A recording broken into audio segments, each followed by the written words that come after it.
Miji yote mikubwa duniani, ukienda Zimbabwe Harare, ukienda Zambia Lusaka, ukija Tanzania, mabadiliko ya nchi huwezi kuyapata Dar es Salaam.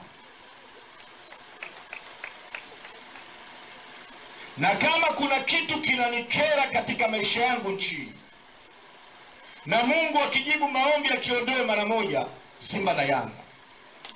Simba na Yanga kabisa.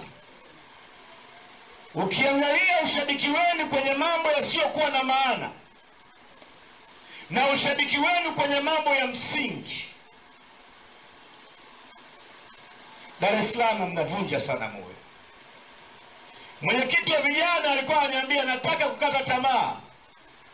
Nikamwambia fanya kwa ajili ya Mungu na wito, usifanye kwa ajili ya watu.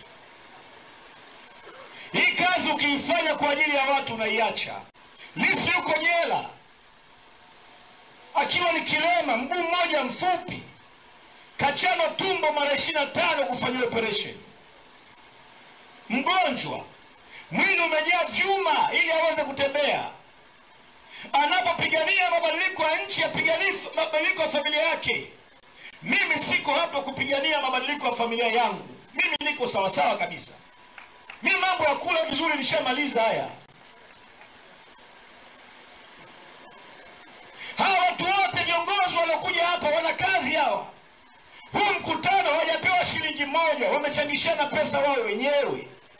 Hawa kina mama zangu hapa, watu wazima hawa, wanaacha nyumba zao kwa ajili ya kuja kuwahimiza kuelewa.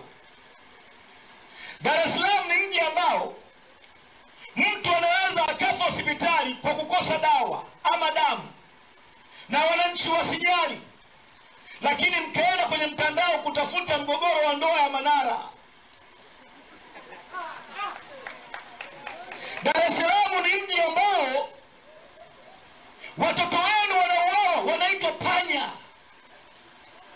wanachukuliwa kwa makundi, watoto wa miaka 17, 18 wanakwenda kutangwa. Mjali, hamuandamani, hamuumii kwa sababu sio mtoto wako, lakini ni jirani yako. Lakini ni mji ambao unaweza ukafuatilia mapenzi ya Diamond na Zuchu.